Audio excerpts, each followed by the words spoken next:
Le mec il est content quoi.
Erbringen, point de départ de notre dernière étape qui va nous mener de Erbringen à Zermatt en passant par Europa Hut.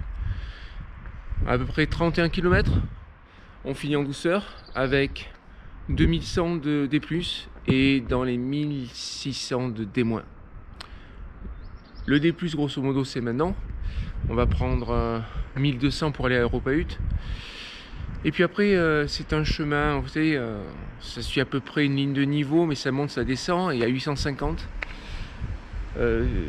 Magnifique sentier panoramique apparemment, c'est pour ça qu'on fait cette étape, parce que vous pouvez finir par le fond de la vallée, mais pareil, enfin, c'est moche quoi, tout simplement.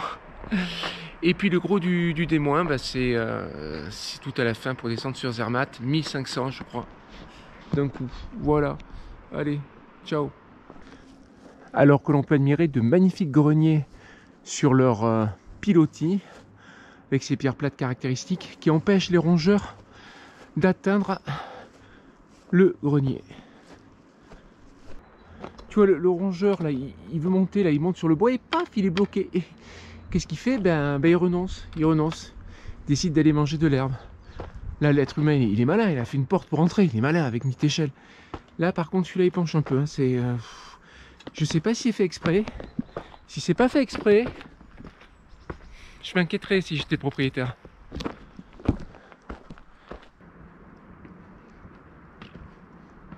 Une première montée très raide en sous-bois.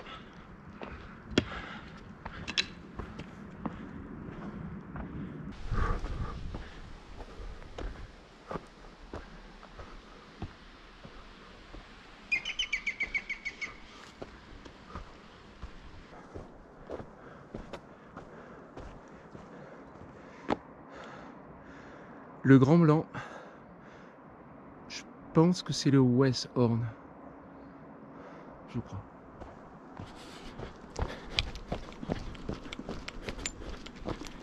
Section beaucoup plus cool, à travers de gros chaos de blocs, sur ce chemin de l'Europe, Europa Weg. Waouh! J'espère que ça ne sera pas la même chose pour le grand pont suspendu.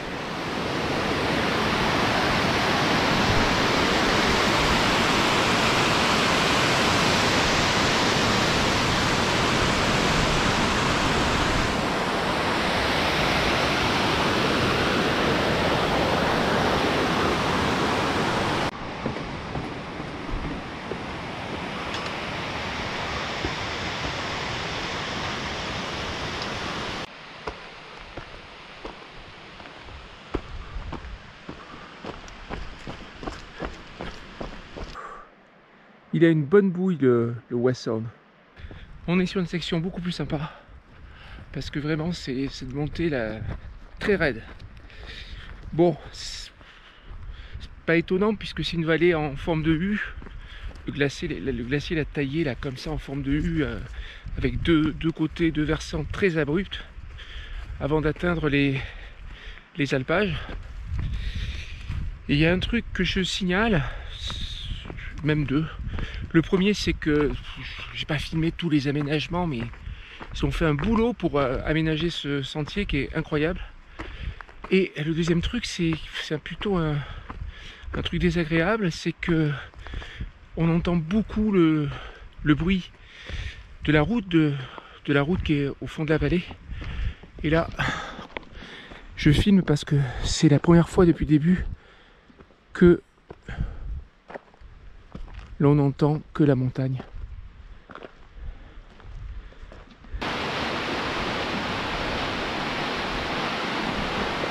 Celui-là, il est tout récent parce que la partie basse du chemin s'est effondrée.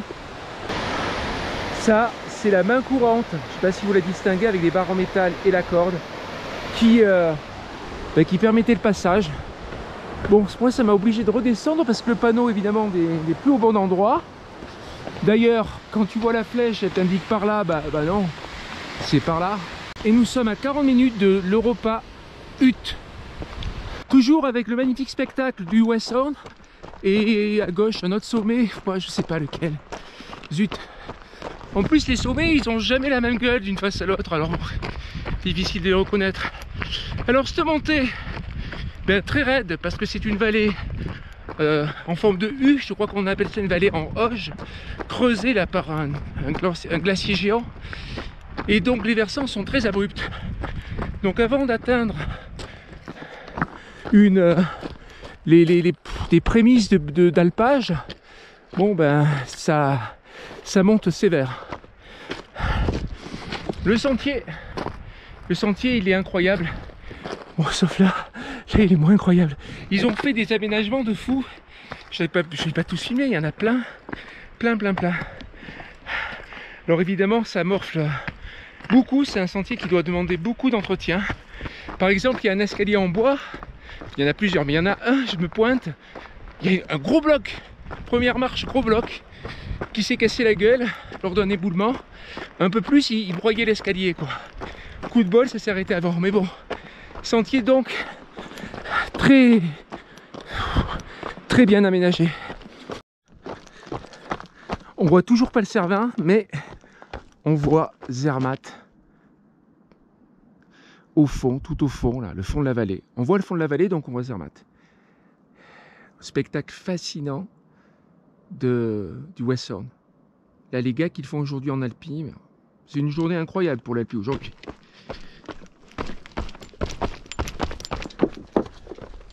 Eh bien, elle est là, Europa Hut. Enfin, j'imagine, hein, parce que...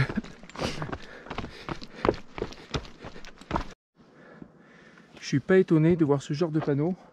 Vu le caractère très sec du massif. On est à 6h15 en rando hein, de Zermatt. Là, je viens de prendre... je suis arrivé plus tôt prévu, il est 9h25. Europa Hut. C'est toujours bien, c'est d'arriver 1 heure avant plutôt qu'1 heure après. Et regardez comme c'est beau, c'est magnifique. C'est incroyable.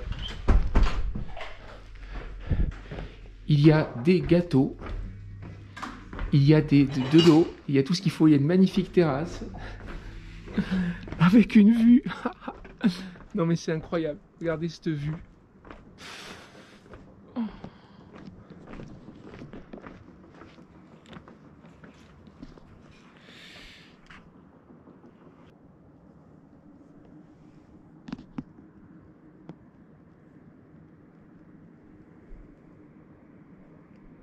Ouais, vu l'heure, 9h30, c'est plus tout à fait un petit déjeuner, c'est pas encore un déjeuner. Mais bon, ça se refuse pas.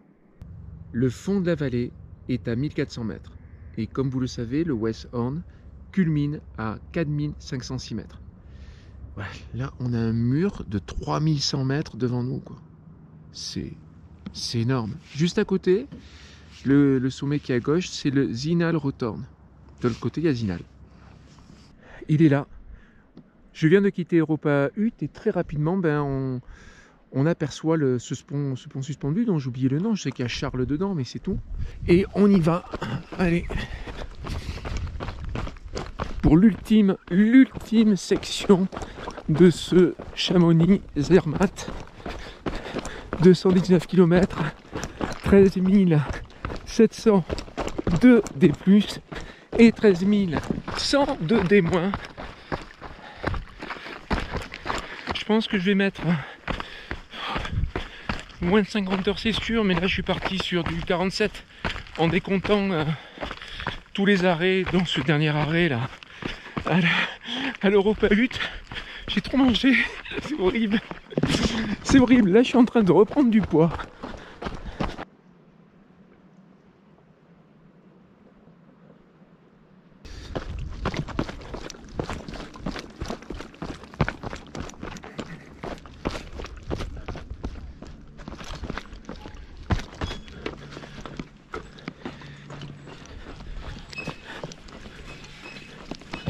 Je le cours délicatement. Je suis tout en médio pied. On peut pas dire ah non mais là monsieur.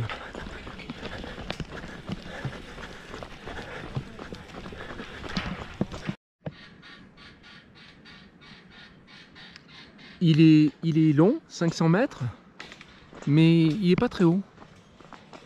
Moi ce que j'aime beaucoup c'est, on l'entend plus là, ça vibre quand les gens marchent dessus. Bon, j'essaierai de vous avoir ça tout à l'heure. Ouais, je le marche aussi parce qu'il faut apprécier ce genre de choses. Alors, le plus rigolo dans cette histoire, hein, vous allez le voir bientôt, c'est le croisement. C'est un single en fait, et c'est très difficile pour se croiser. Bonjour. Voilà. Hop. Ah, il y a à chaque fois un mouvement de sac à dos là qui est obligatoire.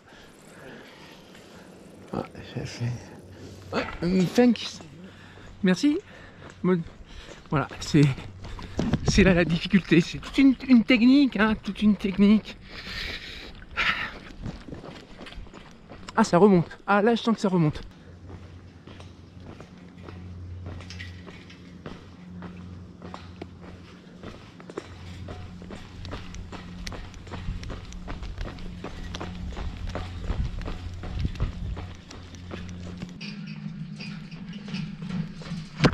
Ah, j'ai trop peur de la faire tomber.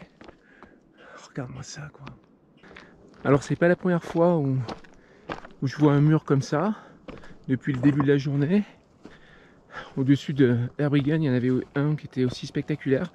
Une sorte de mur cyclopéen. Je sais pas si c'était des rampes pour faire monter du matériel, ou s'il s'agit de murs pour faire dévier les coulées de neige. J'espère que quelqu'un aura la solution et me renseignera. Ça y est, on le voit là. Je sais pas si on voit bien la caméra. Il est là, il dépasse là. Le Cervin Matterhorn. Ça y est, on le voit.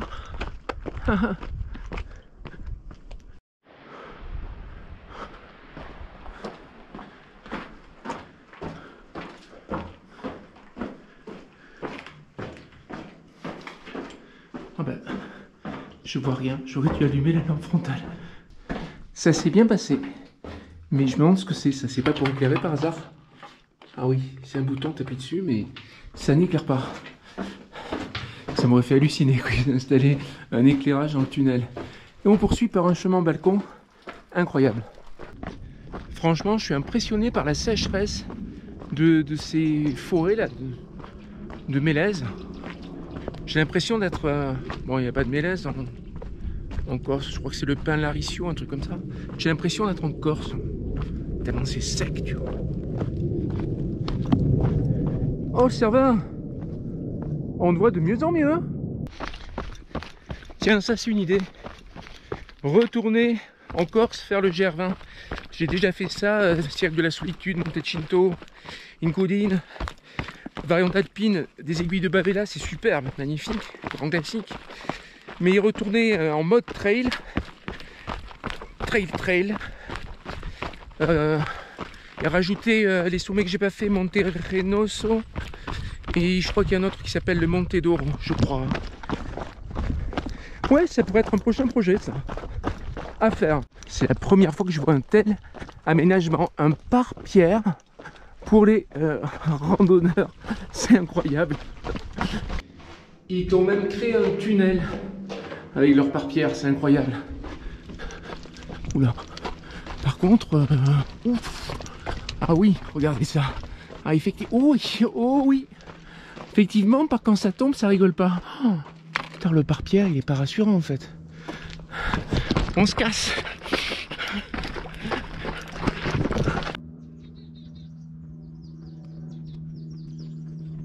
Réaliser sans trucage.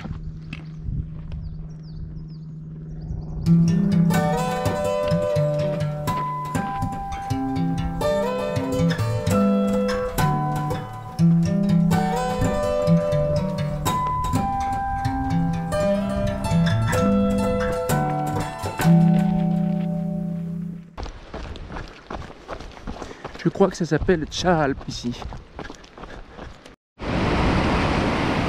C'est un endroit qui est complètement propice à un rafraîchissement. J'y vais. Le Mont Rose, il doit être quelque part par là. Hein. Enfin, je dis pas qu'on le voit, mais je veux dire, le massif du Mont Rose, ça fait partie. Hein. Je dis ça, je dis rien. Zermatt, 2h30.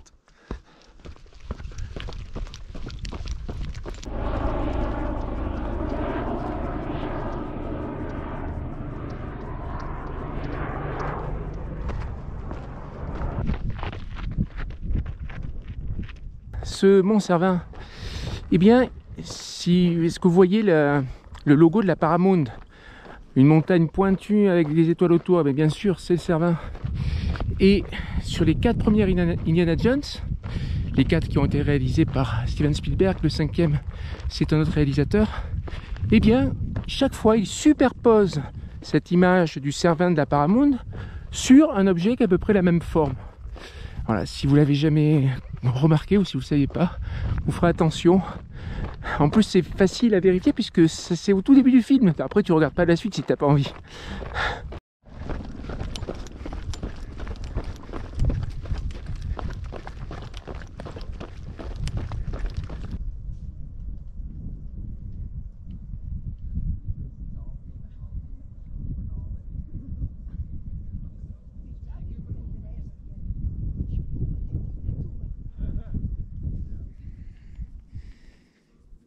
Allez, la suite c'est par là. « 32 degrés, j'ai regardé sur ma montre, il fait 32 degrés. Bientôt il fait plus chaud ici qu'à Marseille, c'est incroyable. À quoi ça sert de précipiter le voyage? Contentons-nous sur la fin d'admirer le paysage. De toute manière, si je bourrine, il est 14h30 passé. Si je bourrine, je vais arriver avant le goûter. C'est nul.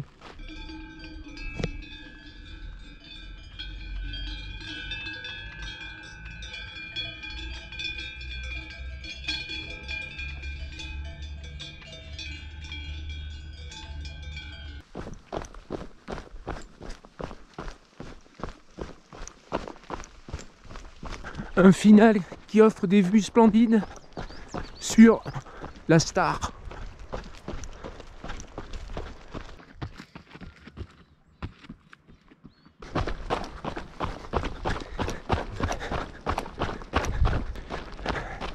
Zermatt, derrière les arbres. On y est.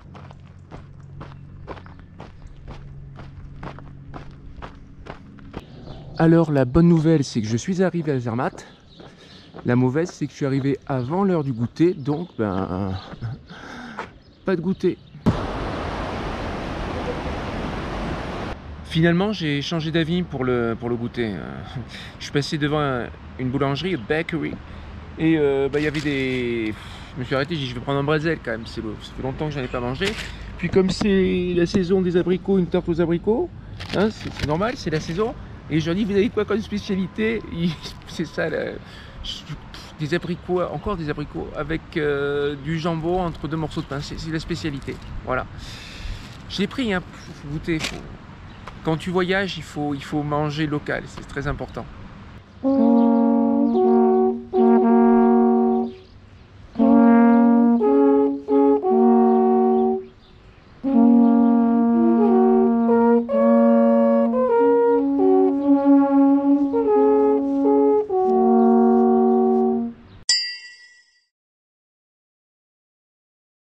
Chamonix-Zermatt, c'est terminé. 219 km, 13 700 de D+, 13 100 de D-, environ 47 heures de marche. J'ai enlevé les temps de pause, repas ou autre. Il faudrait décompter aussi les temps caméra, mais je ne vais pas m'amuser à le faire. Et puis après tout, quel intérêt? C'est un magnifique, extraordinaire voyage, un superbe entraînement, une superbe préparation pour mon 4e UTMB, UTMB 2023. Que dire d'autre? Ben, magique.